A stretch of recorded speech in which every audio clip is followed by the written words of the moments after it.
पिताजी जल्दी चलिए, वरना मैं आज स्कूल में देरी से पहुंचूंगा। मेरी टीचर बहुत गुस्सा करती है। हाँ हाँ बेटा, अभी चलते हैं, बस 2 मिनट रुको।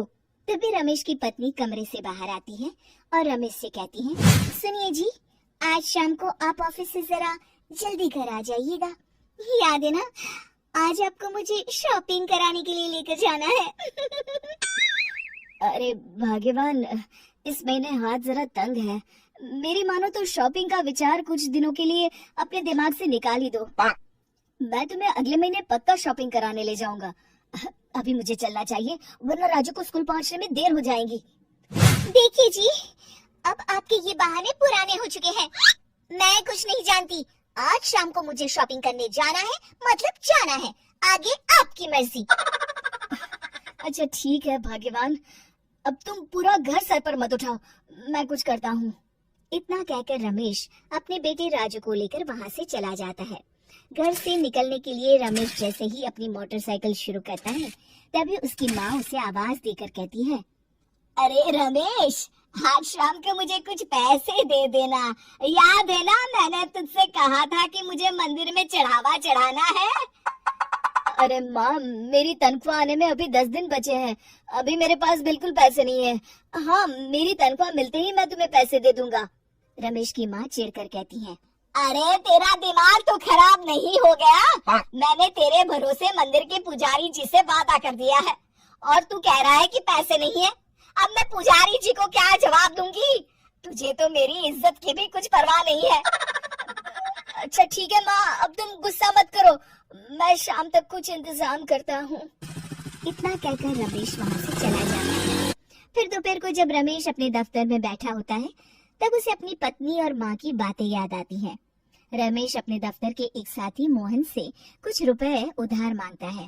अरे भाई मोहन, मेरा एक छोटा सा काम कर दो, मुझे कुछ रुपयों की सख्त जरूरत है। मुझे कुछ दिनों के लिए क्या तुम रुपए उधार दे सकते हो? अरे रमेश भाई, मैं तुम्हें पैसे उधार तो दे सकता हूँ, लेकिन मुझे वक्त पर पैसे लौटा देना। वैसे भी मेरा मानना है कि दोस्ती यारी में कभी पैसों का व्यवहार नहीं करना चाहिए। ये कहावत तो तुमने सुनी होगी कि उधार प्रेम की कैंची है। मैं नहीं चाहता कि पैसों को लेकर हमारा रिश्ता खराब हो। अरे मोहन, तुम बिल्कुल चिंता मत करो, मैं तुम्हारे पैसे वक्त पर लौटा दूंगा। फिर मोहन रमेश को पैसे दे देता है। शाम को घर आकर रमेश कुछ पैसे अपनी माँ को देता है और साथ ही अपनी पत्नी को भी शॉपिंग कराने बाजार लेकर जाता है।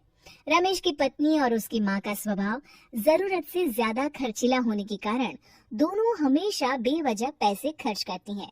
फिर एक दिन, सुनिए जी, अगले हफ्ते हमने छुट्टियों में कहीं बाहर जाने का प्लान बनाया था।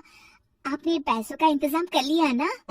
अरे अभी कहाँ, अभी तो मेरे पास बिल्कुल पैसे नहीं है। हम कभी और चले जाएंगे। देखिए जी, मैंने सभी सहेलियों से कह दिया है कि मैं बाहर घूमने जा रही हूँ। अगर मैं नहीं गई तो सब मुझ पर हंसेंगी। आप कहीं से भी पैसों का इंतजाम कीजिए जी। इतना कहकर रमेश की पत्नी वहाँ से चली जाती है। वहीं दूसरी तरफ रमेश की माँ भी तीर्थ यात्रा जाने की जिद करती है और रमेश से पैसे मांगती है। फिर अगले दिन रमेश एक सेठ से पैसे उधार लेकर अपनी पत्नी और बेटे को घुमाने ले जाता है और अपनी माँ को भी तीर्थ यात्रा पर भेज देता है। लेकिन जैसे ही रमेश अपनी छुट्टियाँ बिताकर वापस आता है, कर्जदार उसका जीना मुश्किल कर देते हैं। इतना ज्यादा कर्ज एक साथ अपने ऊपर देख रमेश काफी परेशान रहने लगता है। फिर एक दिन राजू की स्कूल की फीस वक्त पर न भर पाने के कारण रमेश को स्कूल में बुलाया जाता है। स्कूल के प्रिंसिपल साहब रमेश को सख्त हिदायत देते हैं कि अगर वक्त पर स्कूल की फीस नहीं भरी गई तो उनके बेटे का नाम स्कूल से काट दिया जाएगा। अपने बेटे की स्कूल की फीस भरने के लिए रमेश अपने दोस्त गिरधारी से कुछ पैसे उधार ले लेता है और स्कूल की फीस भर देता है। रमेश की माँ और उसकी पत्नी खर्चे और घर की जिम्मेदारी संभालते संभालते धीरे धीरे रमेश पूरी तरह कर्ज में डूब जाता है। और तभी एक दिन दफ्तर में काम करते समय रमेश की तबीयत अचानक बिगड़ जाती है और वो बेहोश होकर गिर पड़ता है। उसे जल्दी से पास के एक अस्पताल में भर्ती कराया जाता है। रमेश के घर वालों को ये बात पता चल जाती है तो वे सभी अस्पताल पहुंचते हैं। अस्पताल के डॉक्टर साहब उन्हें बताते हैं, देखिए, देर रात तक जागने और जरूरत से ज्यादा काम करने की वजह से इन्हें चक्कर आ गया था। बेहतर यही होगा कि इन्हें कुछ दिनों के लिए पूरी तरह आराम करने दिया जाए। रमेश की हालत देखकर उसके बेटे राजू को बहुत गुस्सा आता है और वो अपनी दादी और माँ से कहता है, माँ, दादी, मैं इतना छोटा हूँ, फिर भी मैं इतना समझता हूँ कि पिताजी दिन रात दफ्तर में काम करके पैसे कमाते हैं।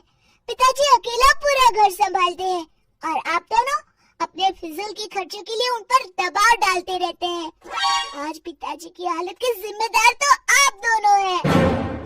राजू की समझदारी भरी बातें सुनकर रमेश की माँ और पत्नी को अपनी गलती का एहसास होता है और दोनों की आंखों में आंसू आ जाते हैं।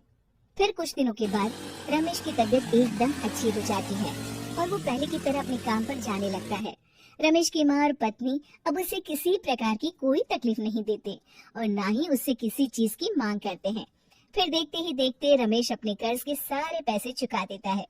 उसकी जिंदगी पहले की तरह अच्छी हो जाती है और वो अपने परिवार के साथ खुशी खुशी रहने लगता है।